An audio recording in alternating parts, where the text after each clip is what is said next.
All right. So let's have a look. I think what I'm going to do now is hand it over to you, and you can tell us about this somatic authorship statement, what it is, and how we do it. Yeah. Okay. So can I go right now? That's fine. Yeah, here. Yep. Okay. As I was saying to you guys earlier, right, our bodies hear everything we say to it. And it's important, like they call word or they call it spelling because words are spells. So like they're that potent. And basically, we're going to be creating a statement of what we want to step into. So it's going to be an I am statement of what it is you want to feel. And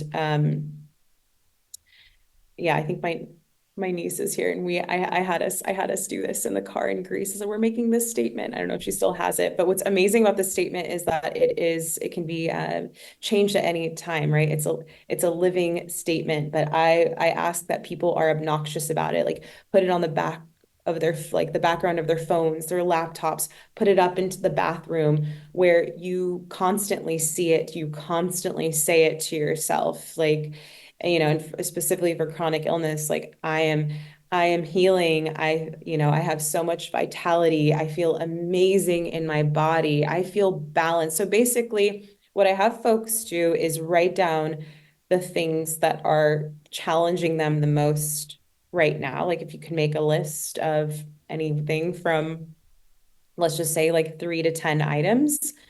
And then basically we're going to be challenging all of those things. So like example, like as someone who feels really dizzy, I feel really balanced in my body. I feel really, someone who feels really tired, I feel so energetic. Someone who's maybe feeling like they're moving through a period where they don't feel loved, I am so loved.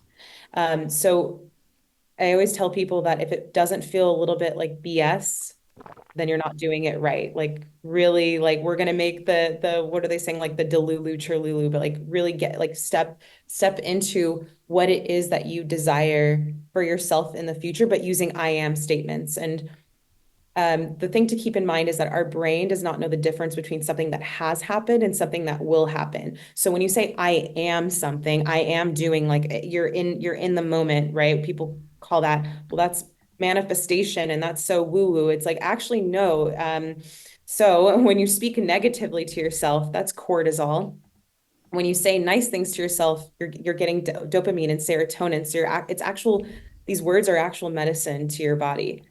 Um, so if you guys want to write down some Yeah. items, we can do that. And um, Can I clarify? sure. So we're supposed to make a list of the things that are challenging us right now. Yes, yes. And then we're going to go through and challenge those with I am statements that are positive.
So if you've written some down, so I'll just send you like what mine was for a while.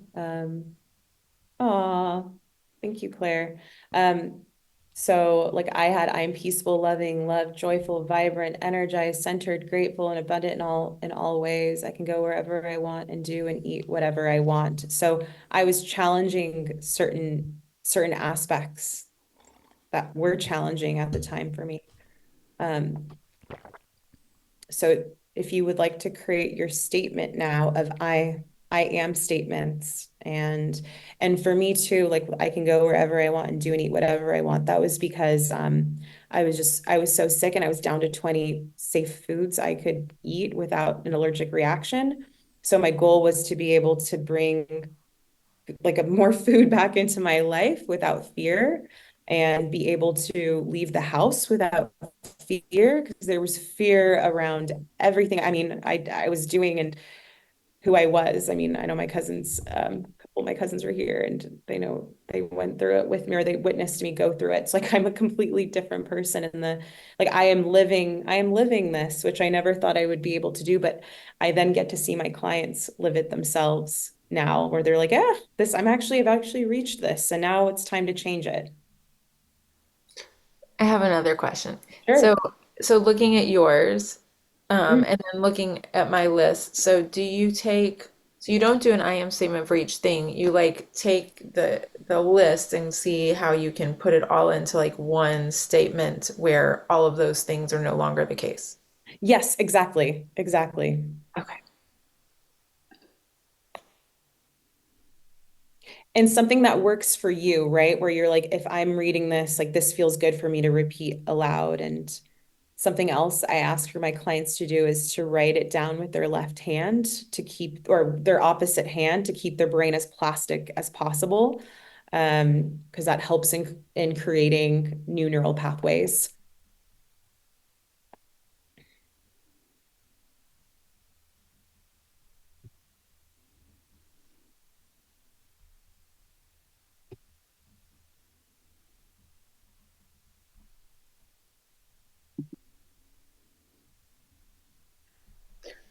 I just want to share real quick. I haven't done this specific practice before, but I was working with an I am enough statement for a while, and I wrote it in lipstick all over all of my mirrors, which was like so fun, and all over my windows. And I got that idea from the person I was taking a class from, but it was just a really fun, it was fun to have red lipstick, I am enough written everywhere.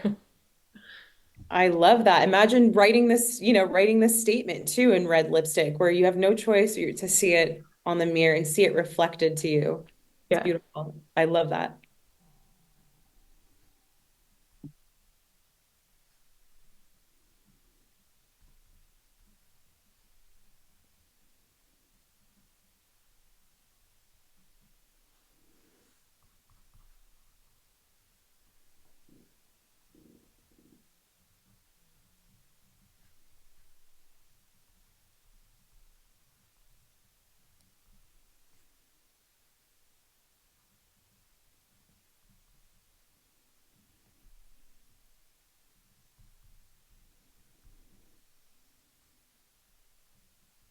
And if anyone feels comfortable sharing theirs, either writing it down or saying it aloud, please do.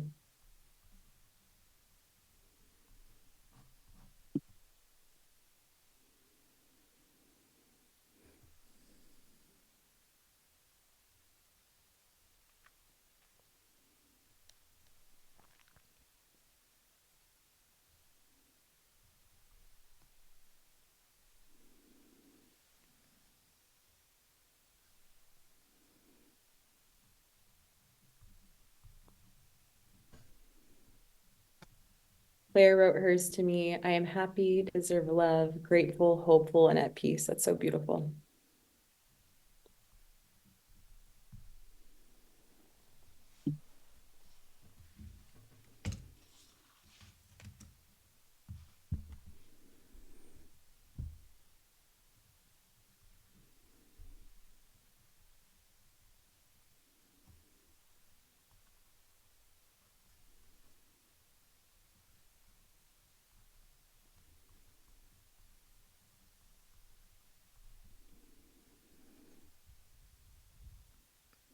I guess I should share because I'm the host of the show.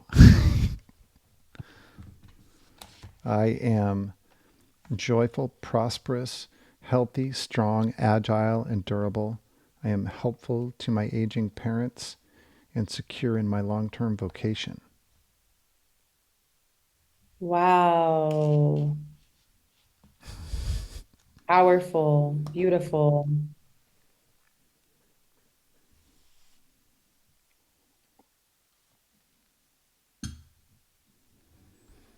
So yeah, once a day with your left hand, write it out or use lipstick, put it all over the house you're staying in.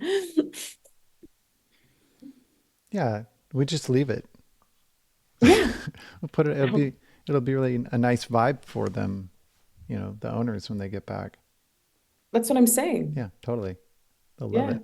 Yeah, I would love that if someone stayed in my house and left these, affirmations all over for me to read and see. And, regardless of anyone's, like it's medicine to you too. Like even if it's someone else's story, you still feel it inside. Like even hearing yours, I was like, wow, that's really nice. Claire's, wow, that feels good. Because we're just reflections of each other at the end of the day, right? We are each other. Yeah. I really resonated when you were saying that it's very important to hear stories of people who have healed, who have done whatever the thing is that you think is impossible. Mm, mhm, And I've been mhm, I've been consuming that a lot. It's vital. It's a lifeline. mhm. Yeah. Yeah. And in anything, right? And like, because people come to me, I don't believe relationships work. Okay, go listen to stories of relationships that are healthy and do work. Like they do exist and they take a lot of work, and that's why they're healthy. You know, I will never be successful at this job. For example, I had someone say, "Oh, there's so many coaches out there," and I always counter that with, "How many pizza shops are there out there?" And they seem to be doing all right. Like someone might like that one because the crust is thicker, or that one they put more cheese on it, whatever. Um, Yeah. Right. there's enough abundance for everyone to be successful and healthy and happy. Right. Even if you're a life coach, which, there are a billion life coaches now, but okay, there's a million life coaches, but there's a billion people on the planet. That that's 1,000 times more than a million. There's 8 billion. Mhm, That's eight, right? So mhm, point is you don't need them all. mhm. You just need a handful of them to be your clients. And right. Yeah, and also in finding a coach or a therapist or any practitioner, like you want to find the one that you relate the most to. Um, so like even like with chronic illness, it's so niche because I have that lived experience, so do you, that not many others have. The NDE coach, near death experience coach, like that's very specific. So Right. Yep. There is a niche, and especially with being in the information age, there's a market. There's someone who needs your message or your there, service or whatever that yes, is. Yeah. yes. Don't let yourself stop yourself, basically, if you Hmm. have something beautiful to share, something healing to share. Would anyone else like to share? Speaking of,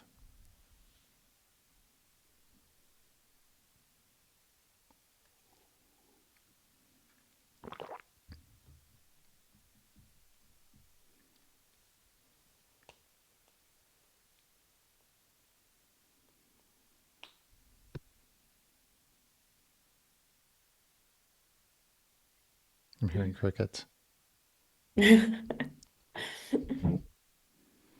Okay. Katie, would you like to share yours?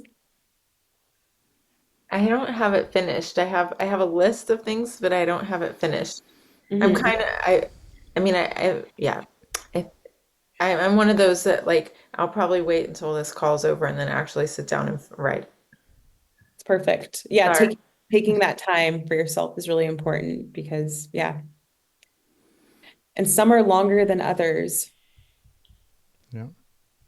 Uh, I don't know if it would be deeply inappropriate to do this, but Jamie's going to be one of our next guests on the show. Oh, I was wondering if he cool. has anything he wants to chime in on.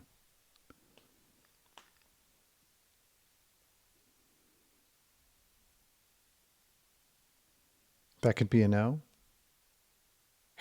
Hold on. Okay. Hold on. Technical difficulties. Hold on a second. No worries. There you are. There Jamie. we go. Hold on a second. See, I was in the light here. Nice. Wow. Looks nice and sunny. There we Cal- go. Yeah, no, California sun here going on. Yeah, just thank you for sharing your story, Christina. And there's so many pieces that I deeply resonate with as well.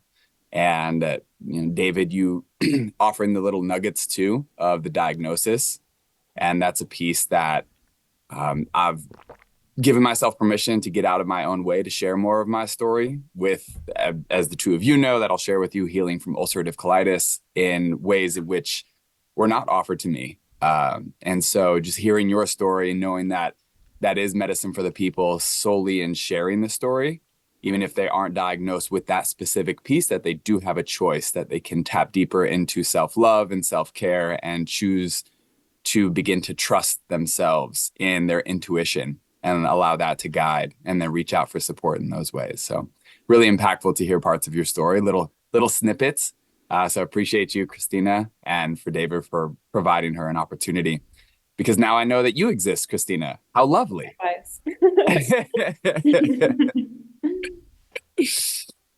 Yeah. cool. Yeah. I look forward to seeing that one or hearing that one. Well, I think Yeah. We'll see. you're on the list now. So if you're not on the list, I need to make sure that you're getting my emails so that you can come and That's a join. little better. That's a little less blown out. Yeah, and I'm curious, David, too, with everything that you just heard with Christina, as well as your experience with your diagnosis in these pieces. There's a piece as a storyteller that I have been hesitant to share, as there's this very eclectic life that I've lived. And one of the pieces that I've been hesitant to share, the healing story of ulcerative colitis, which it wasn't a deep fear, but in this age of pigeonholing people into one story, there was a hesitation, because then it'd be like, oh, you're the guy who healed from ulcerative colitis through emotional healing, through food, through nutrition, through generational trauma, through all these wounding pieces. And so, Christina, I'm curious, with parts of your story that you've shared, if you've observed that in your path of just not getting pigeonholed into that story, where you have such a wide breadth of your lived experience that that's not the defining piece, but it is a very crucial aspect. Because when I share with people, when they ask, oh, what's your deepest, what was the opportunity for you to step deeper into self and self-love and self-care? And it was the diagnosis with ulcerative colitis 12 years ago. So I'm curious if you've navigated any of those pieces with sharing your story. Do you want to answer that first? I'll go first. I haven't shared it very much, so it's not common knowledge at this point. I mentioned it deep in a solo live stream a couple of months ago, and so some people know that if they made it that deep into the show. It was at the very end, and it was pretty thick content. So we'll see. I haven't got a lot of questions about it, and I don't lead with it. So that has not been a thing for me at all. But I also don't, I also don't want to get pigeonholed, but I don't really I don't really think that it doesn't cross my mind a lot. But I also it's hard for me to share because I'm a very intensely private person who has a show where I talk about a lot of my own stuff. And so I'm living a little bit of a paradox here. And so I'm kind of trying to wrestle myself into being a little more into the self-disclosure, because that's a point of connection for a lot of people. And I think I look at it as that, like I want to get to the point where I can share as much as I possibly can, because I know that that's a point of connection, giving people something to relate to. Because even people who haven't got the big scary, by the way, mine is cirrhosis of the liver. Even though people who haven't had that magnitude of a diagnosis, everyone's dealing with their shit. Everyone's got something, and everyone's walking around with, dragging pushing their rock up the hill, right? Bearing their cross and other allegories. But, and so just to know that I think it's important to me. I look at it as a way to be more attainable, more relatable to people, because, you know, I'm guilty of the same thing a lot of us are. I put pictures of me and Katie smiling in the Alps and stuff online, right?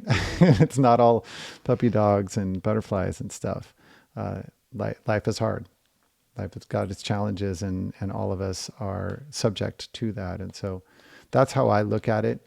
But then again, I'm not where you are. I'm at the front end of that diagnosis. I haven't been through the healing process. I'm still finding my methodology, my path, my spiritual and emotional grounding and stuff like that. So, you know, out on the other side of it, I might find, you know, that I'm the guy who totally regenerated his liver.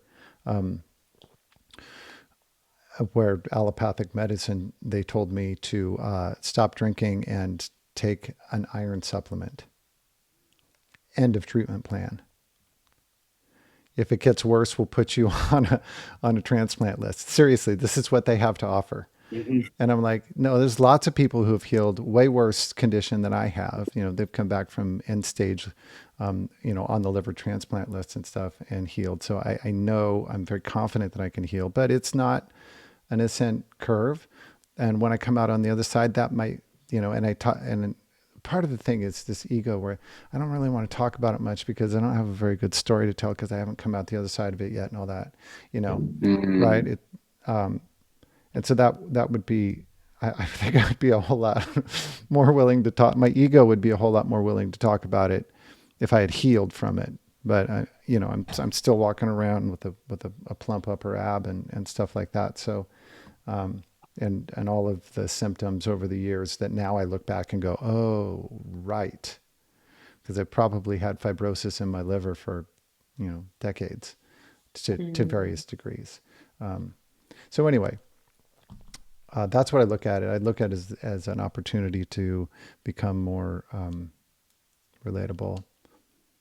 But we'll see how that pans out. Christina, you wanted? Yeah, I was going to say two things though.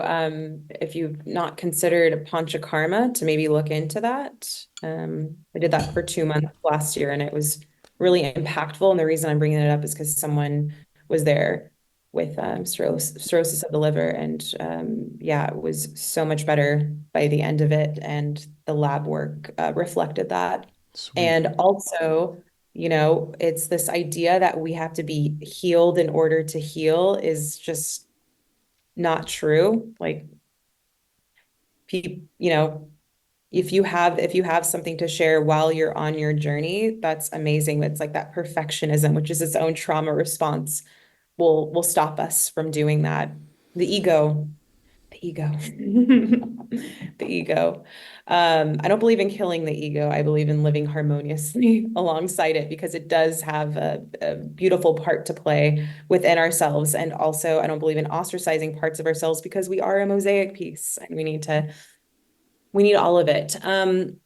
As far as getting pigeonholed, I mean, people, you know, the ones who pigeonhole you are going to be the ones who pigeonhole you, and the ones who don't are going to be the ones who also see you have so much more to offer.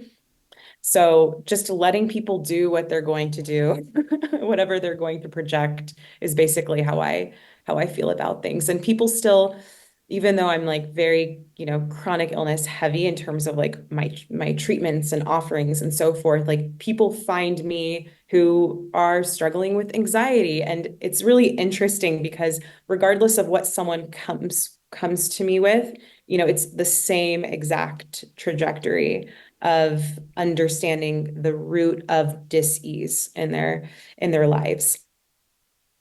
So on all fronts. I don't know if that's helpful.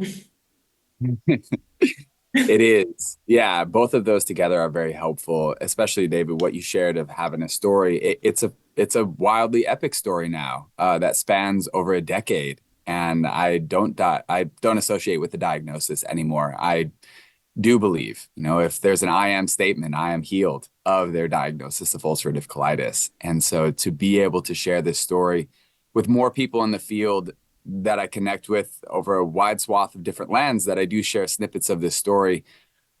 The two of you, these little whispers, are the deeper permission to share this story, especially now getting on more podcasts and committing to more recording of videos and speaking live in front of people, that it's an applicable story, especially with origin roots in the Midwest. And yes, there was eating a standard American diet. Yes, there was playing soccer in glyphosate, yellow number 7 cornfields, yet those all only exacerbated what the true root was, which was emotional suppression in my core father wound, which was a trauma stored in my ascending colon.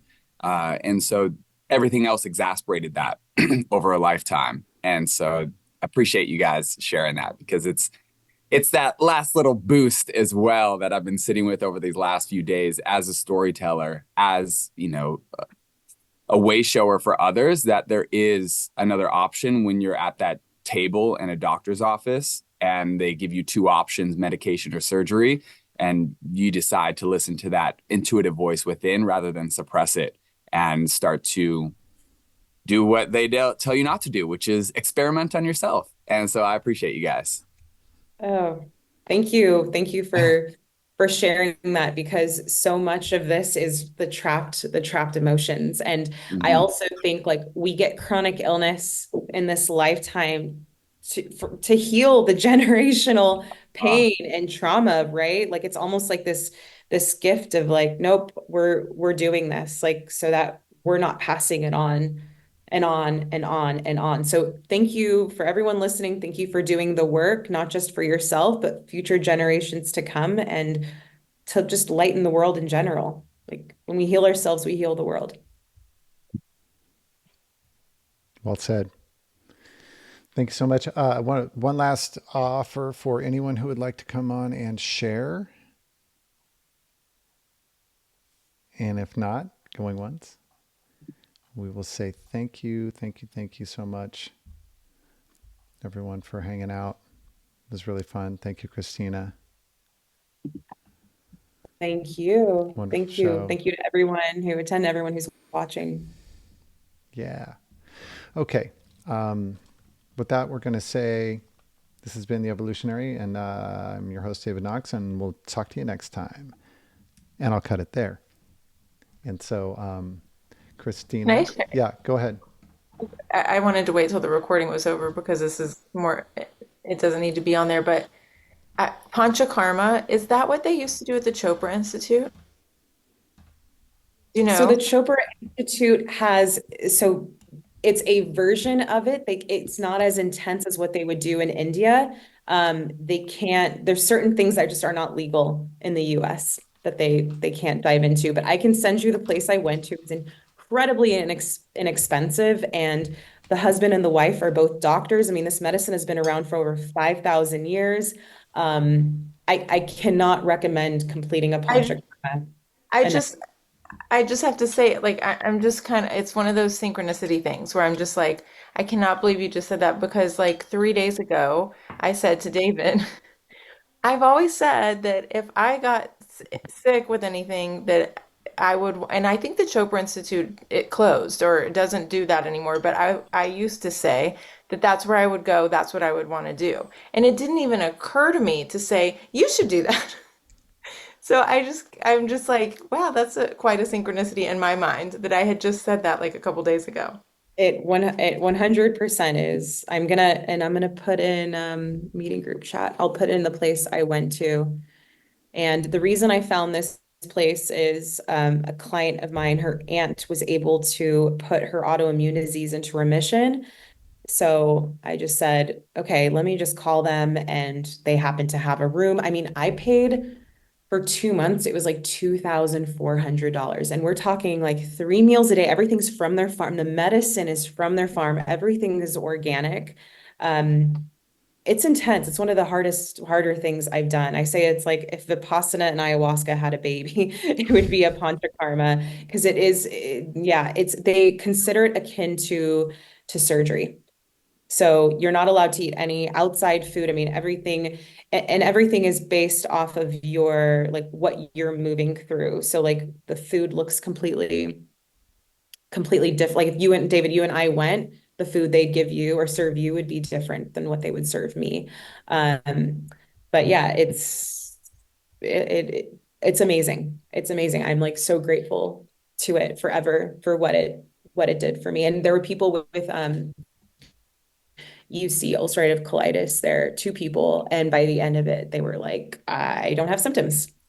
So it was so cool to see that happen to so many people while I was there, like the transformations and um there was one woman who had so much eczema all over her body, and by the end of it she still had patches, but I mean I saw her from start to finish and I'm like, she's like, doctors literally do not know what to do with me. And there is an emotional release component, like whether you want to or not, you're going to be crying, you're going to be just discharging what is not yours.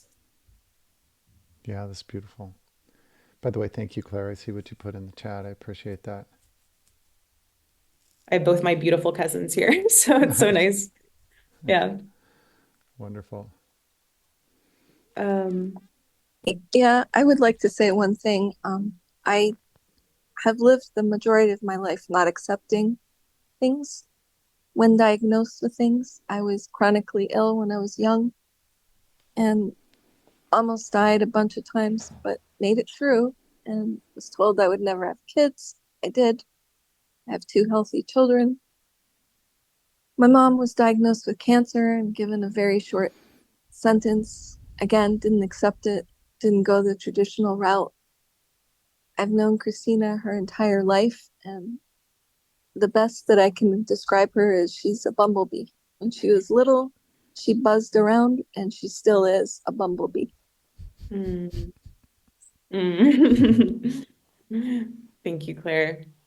Love you. Yeah, she's been through it too with chronic illness. So that goes to show you something. Yeah. Yeah, Thank you for the share, Claire. Yeah, thank you so much for being here. I really appreciate you inviting me.